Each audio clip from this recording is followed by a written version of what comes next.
Buenas familia, bienvenidos a un nuevo video. Hace rato que no nos vemos ya, pero quería tener este video bien preparado y bien planeado, ya que es un video algo diferente y bastante especial. Pues hablaremos un poquito sobre la historia del arte, especialmente sobre la historia de la mujer en el arte durante el Renacimiento. Así que sé que es algo diferente al formato al que los tengo acostumbrados, que normalmente son vlogs o videos conversando, pero la verdad me hacía mucha ilusión compartirles esta información que he estado recopilando, estas historias de estas mujeres tan maravillosas. Así que comencemos con el video. Si te digo estos nombres: Sofonisba, Lavinia Fontana y Caterina van Hemesen, si así se pronuncia, perdón, no sé italiano, ¿te suenan? ¿Te suenan estos nombres? ¿Las reconoces? ¿Podrías decirme quiénes son estas mujeres? Antes de hacer la investigación para escribir el guión de este video, miren, yo tampoco tenía idea de quiénes eran ellas, no conocía su obra, ni su vida, ni nada, absolutamente nada. Y es que a pesar de que durante el Renacimiento estas mujeres fueron bastante reconocidas y tuvieron una gran influencia en su época, a día de hoy no se comparte en las escuelas. No, yo no recuerdo haber estudiado sobre ellas en el colegio, no recuerdo haber estudiado sobre ellas durante las clases de historia del arte cuando estuve en Bellas Artes, y tampoco recuerdo haber estudiado sobre ellas en la universidad. Es como si los historiadores las hayan invisibilizado y las hayan borrado de la historia del arte. En un mundo que actualmente se esfuerza por borrar a la mujer de la historia, especialmente de la historia del arte, quise aprovechar este espacio en mi pequeño canal de YouTube para contarles más acerca de estas mujeres y de estas grandes artistas que, en mi opinión, deberían ser mucho más reconocidas a día de hoy, y se debería hablar mucho más de ellas, al mismo nivel que hablamos de Da Vinci o de Miguel Ángel y sus demás pares masculinos. En este video vamos a explorar la historia y la obra de estas tres mujeres que mencioné al inicio y todo lo que aportaron a un oficio que durante muchos años se consideró que era algo enteramente masculino y que las mujeres no podían hacerlo.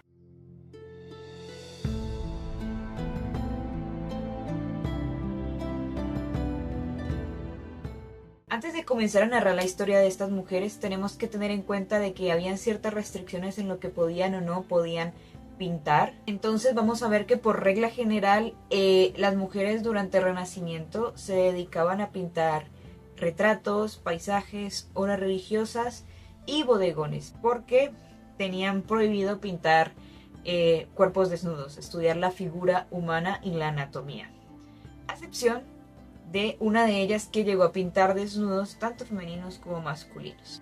Antes de comenzar a ahondar específicamente en el Renacimiento, hay que comentar que las mujeres siempre han participado durante todo lo que llamamos humanidad del oficio artístico. Simplemente han sido olvidadas o han sido poco reconocidas. Aunque antes del Renacimiento no se conoce mucho sobre quiénes fueron, y posiblemente muchas de ellas van a seguir en anonimato porque pues no se tiene tanto registro como durante el Renacimiento. Hay algunos pocos casos que sí están documentados y sí se conocen, como por ejemplo el de Laia de Quísicos, que se dedicó a la pintura y la escultura durante la antigua Roma.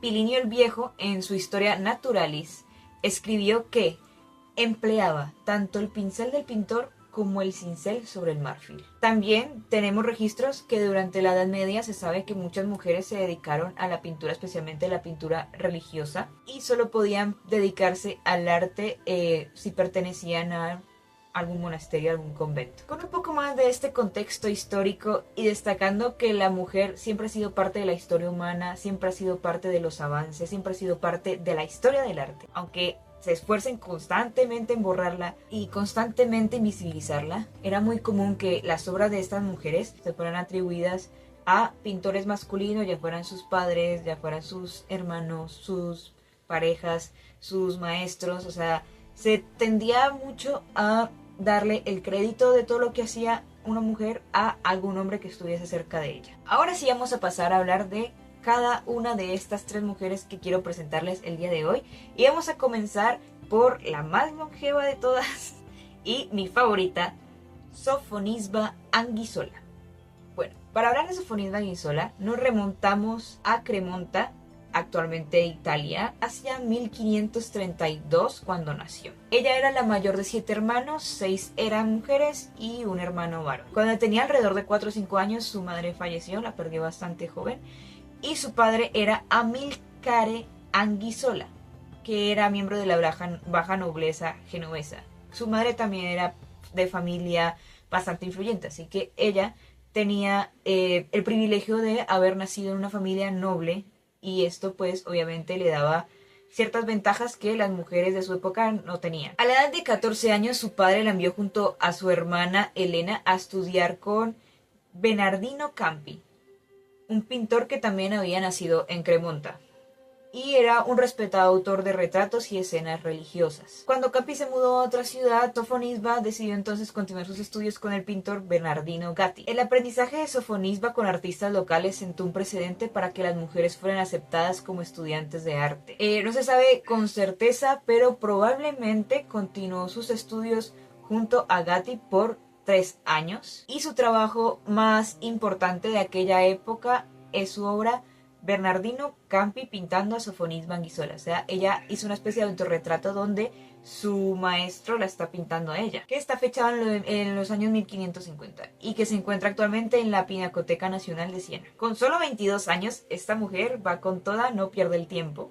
En 1554 viaja a Roma, donde gracias a unos intermediarios conoce a Miguel Ángel Buonarroti. Este encuentro fue muy importante para ella. La tradición cuenta que en el momento en el que Miguel Ángel se dio cuenta de su talento, le pidió que pintara a un niño llorando, y lo que ella hizo fue un dibujo de un niño siendo mordido por un cangrejo, usando como referencia, como modelo, a su propio hermano. A partir de ese momento Miguel Ángel ve el talento de esta mujer y decide hacerse su maestro de manera informal, mandándole bosquejos de sus propios dibujos para que ella pudiera estudiarlos y replicarlos. Llegado a este punto es necesario que aclaremos que, a pesar de mostrar tanto talento, tanto ella como sus compañeras no eran aceptadas en la Academia de Arte. De hecho, digamos que la primera mujer que se tiene registro de haber sido aceptada a estudiar en la Academia de Artes fue Artemisa Gentileschi, pero esto sucedió medio siglo más tarde, así que de ella no vamos a hablar ahora en este video. Pero si quieren que hable sobre mis artistas favoritas, posiblemente en otro video ella va a estar incluida. La razón principal para negarles la entrada a la Academia de Arte era que no podían pintar al natural, o sea, no podían pintar desnudos ni masculinos ni femeninos, y pues esto hacía que quedaran excluidas de encargos, y por lo tanto eso quitaba prestigio a la Academia y a los posibles mecenas que iban a querer encargos de este tipo. Entonces es algo bastante irónico que se les excluía de la academia por no poder pintar desnudos, pero no podían pintar desnudos no porque fueran incapaces, sino porque la mujer tenía prohibido ver cuerpos desnudos para poder estudiarlo. Entonces no podían estudiar anatomía, así que ¿qué opción tenían, verdad? O sea, ni por un lado ni por el otro las dejaban en paz. Así que, teniendo en cuenta estas limitaciones, en su lugar, Sofonisba buscó la posibilidad para un nuevo estilo de retratos. Así que dijo, bueno, solo puedo hacer retratos, voy a hacer los mejores retratos que van a ver. Con personajes con poses informales, usando de modelos a miembros de su propia familia y usándose a sí misma como modelo. De hecho, lo más frecuente en su obra es ver autorretratos. Cuando ya era conocida, Sofonisba se desplazó a Milán hacia 1558, en donde pintó al duque de Alba, quien a su vez la recomendó al rey de España Felipe II, y al año siguiente se mudó a España, pues fue invitada a visitar la corte, lo que representó un momento crucial en su carrera a su corta edad de 27 años. Trabajó junto a Alonso Sánchez Coelho hasta el punto de que algunos cuadros de ella se le atribuyeron a él. Como dije anteriormente, la costumbre de los historiadores es atribuir cuadros de artistas femeninas a sus compañeros masculinos. Esto fue, por ejemplo, el caso de esta pintura que van a estar viendo en pantalla, que se llama Retrato de Felipe II, que se encuentra actualmente en el Museo del Prado. Finalmente, para terminar de contar su vida, Felipe II le conciertó matrimonio con el hijo del virrey de Sicilia, Fabricio Moncada. Y pues el rey de paso le da una excelente dote por su matrimonio. Lastimosamente pues su esposo fallece, así que ella decide volverse a su ciudad natal, Cremonta, y en el viaje conoce a quien sería su segundo esposo, que se llama Horacio Lomellini, que era de origen genovés. Así que bueno, decide casarse con él y decide permanecer en esta localidad hasta el final de su vida. Gracias a la fortuna personal de su marido y a la generosa pensión que le otorgó el rey Felipe II, le permitió a Sofonisba pintar libremente y vivir cómodamente hasta el final de sus días. O sea, esta mujer cumplió el sueño de solo preocuparse por pintar y no preocuparse por nada más en la vida, ni pagar las facturas, ni comida, nada. Ella lo tenía todo cubierto y solo tenía que sentarse a pintar durante toda su vejez hasta que murió. En esos momentos ella ya era bastante famosa, bastante reconocida, así que solía recibir visitas de otros artistas jóvenes que querían aprender de ella e imitar su estilo. Ella, de todas las 3 artistas que hablaremos el día de hoy, fue la más longeva, vivió hasta los 93 años y falleció en Palermo en 1625. Fue internacionalmente aclamada y respetada a lo largo de su vida, solo para que a día de hoy hablemos de que las han ido olvidando. Su obra ha tenido una gran influencia en las generaciones de artistas posteriores. Su retrato de la reina Isabel de Valois por una piel de Marta Cabellina fue el retrato más copiado de España. Entre estos copistas se incluye un pintor que les va a sonar bastante y que se consideraba de los mejores artistas del momento, Pedro Pablo Rubens. Esta es la historia de nuestra primera artista, Sofonisba, y ahora pasemos con Lavinia Fontana. Lavinia Fontana nace en 1552 en Bolonia. Era la hija del pintor Próspero Fontana, uno de los líderes de la escuela de Bolonia de la época. Esa era la hija de un pintor, por lo que tuvo el privilegio de que su padre le enseñara a pintar y le inculcara su oficio. El estilo de Lavinia, por lo tanto, sería muy similar al estilo que manejaba su padre, que era un manierismo tardío. Y ya desde muy joven se hizo un nombre bastante importante como pintora, y principalmente de retratos, que como ya habíamos hablado, era lo que más solían hacer estas mujeres porque era de lo poco que tenían permitido hacer de figura humana. Fontana se casó en 1577 con un aprendiz de su padre que era bastante rico, se llamaba Gianpaolo Sappi. Y algo curioso de esta pareja, que es bastante extraño para la época, diríamos que bastante progresista para la época, es que su esposo decidió dedicarse a la familia, a cuidar de los hijos, para que su esposa pudiera dedicarse completamente a la pintura y se concentrara solamente en su trabajo. Algo que a día de hoy podría ser más común, pero en esa época era algo que nunca se había visto y que era bastante extraño. En 1603 se traslada toda la familia a Roma por invitación del Papa Clemente VII y allí obtuvo el mecenazgo de los Buoncompagni. Espero que así se diga porque está en italiano y no sé pronunciarlo. Va a tener que aprender italiano para hacer estos videos, ¿se imaginan? Son tantos los trabajos que va a recibir por parte de las mecenas que llega a un punto en el que tiene que dejar de hacer encargos públicos y dedicarse únicamente a los encargos privados. Su vida lastimosamente fue un poco más corta que la de Sofonisba y falleció en Roma a los 62 años. Ahora seguimos con la tercera, pero no menos importante artista de nuestra selección del video de hoy, que se llama Catharina van Hemsen.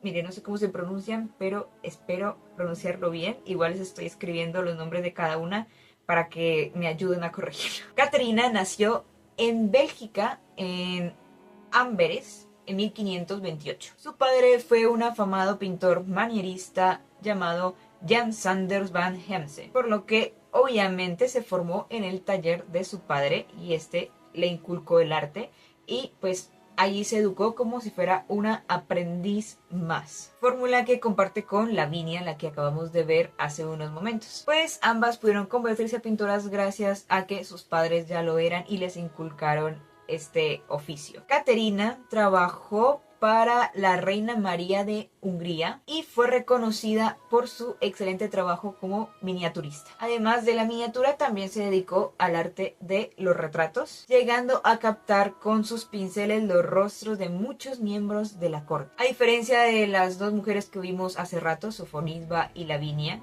al contraer matrimonio con Christian de Moria, famoso organista de la Catedral de Amberes, ella sí decidió dedicarse completamente a su familia y no siguió trabajando más como pintora. Que eso sí era algo bastante común para las mujeres de la época, ¿no? Abandonar su profesión, su oficio, o dedicarse enteramente a la familia cuando se casan. Durante su matrimonio llegó a residir en España, pues la reina María, cuando se trasladó a la península, decidió llevarse a la familia con ella como parte de su séquito. No obstante, no se le conoce obra en España, no sabemos si llegó a pintar algo estando en España junto con la reina, pero sí se le reconoce la realización de un retablo conocido por el nombre de Retablo de Tendilla para la iglesia de Santa Ana de Guadalajara, que actualmente está en Cincinnati Art Museum de Estados Unidos. No son muchas las obras que se le pueden atribuir con exactitud a Caterina, pero de las que se saben,